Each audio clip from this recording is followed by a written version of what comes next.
বিকালের নাস্তায় অসম্ভব মজার একটি রোল বানিয়ে দেখাবো। প্রথমেই ডো বানিয়ে নিচ্ছি। এখানে আমি আটা দিয়ে ডো বানাবো।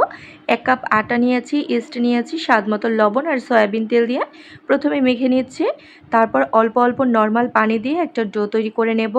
১ ঘন্টার মতো ঢেকে রেখে দেবো। যেহেতু ইস্ট দিয়ে তৈরি করেছি তাই ১ ঘন্টার মধ্যেই কিন্তু ডোটা একদম পারফেক্ট হয়ে যাবে আর ফুলেও উঠবে। নাস্তাটির ভেতরের পুর বানাতে নিয়ে নিয়েছি 1/2 কাপ পরিমাণ পেঁয়াজ কুচি, দিয়ে দিয়েছি রান্না করে রাখা গরুর মাংস। এখানে ৪-৫ টুকরার মতো গরুর মাংস আমি হাত দিয়ে এভাবে ছাড়িয়ে নিয়েছি। দিয়ে দিয়েছি আদা আর রসুন বাটা 1/2 টেবিল চামচ পরিমাণ, কালো গোলমরিচের গুঁড়া, হলুদের গুঁড়া আর লাল মরিচের গুঁড়া। এখন সব কিছু খুব ভালো মতো নেড়েচেড়ে ভেজে মিশিয়ে নেব। এখানে পানি দেওয়ার কোনো দরকার নেই। তেলের মধ্যে জাস্ট কিছুক্ষণ ভেজে নিলেই হবে। ৫ থেকে ৭ মিনিটের মধ্যেই কিন্তু এই পুরটা রেডি হয়ে যাবে। নামিয়ে নেওয়ার আগ মুহূর্তে ২ টেবিল চামচ পরিমাণ কর্নফ্লাওয়ার পানিতে গুলিয়ে দিয়ে দিয়েছি। এতে কিন্তু পুরটা অনেকটা সফট হবে, যা নাস্তা বানানোর পর খেতে ভালো লাগবে। ১ ঘন্টার মতো রেস্টে রেখেছি আর এর মধ্যে কিন্তু ডোটা অনেকটা ফুলে গেছে। তো ডোটা আমি আবারও একটু মেখে নিয়েছি। আর এখানে আমি ছোট ছোট লেচি কেটে এরকম মিডিয়াম সাইজের পাতলা রুটি বেলে নেব।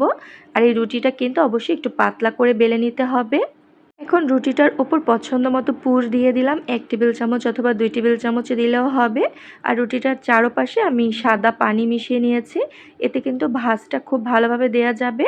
আর ভাঁজ দেওয়ার পরে যখন ভেজে নেব তখন কিন্তু খুলে আসবে না। দেখেই তো নিলেন, খুব চমৎকারভাবে কিন্তু এই রোলটা তৈরি করে নিয়েছি। আর ইস্ট দেওয়ার কারণে কিন্তু এই রোলটা ভেজে নেওয়ার পরে অনেকটা ফুলে উঠবে আর খেতেও ভালো লাগবে। আরও একটি রোল বানিয়ে আপনাদের সাথে শেয়ার করলাম। তো সবগুলো রোলই আমি একইভাবে বানিয়ে নিয়েছি। আর রোলগুলো বানিয়ে একটা প্লেটের মধ্যে অবশ্যই রেখে দেওয়ার আগে একটু আটা ময়দা ছিটিয়ে নিতে হবে, তাহলে কিন্তু প্লেটের সাথে লেগে যাবে না। আর ঢাকনা দিয়ে ঢেকে রাখতে হবে। এখন পর্যাপ্ত সয়াবিন তেল দিয়েছি আর সয়াবিন তেলের মধ্যে রোলগুলো ভেজে নেব।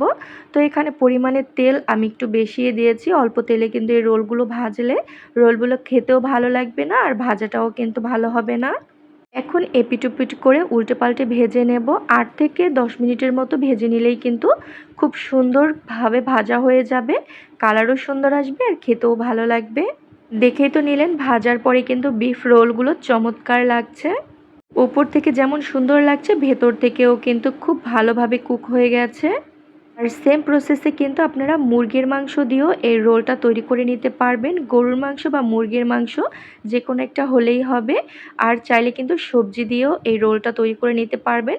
যে কোনোভাবেই এই রোলটা তৈরি করলেই কিন্তু ভীষণ মজার হবে। আর দেখতে যেমন সুন্দর হয়েছে ভেতর থেকেও কিন্তু চমৎকারভাবে কুক হয়ে গেছে। একটি ভেঙে শেয়ার করলাম, দেখে তো বুঝতে পারছেন কি পরিমাণ ইয়ামি হয়েছে। বিকালের নাস্তায় সবাই খেতে ভীষণ পছন্দ করবে। আশা করছি ভালো লেগেছে। আল্লাহ হাফেজ।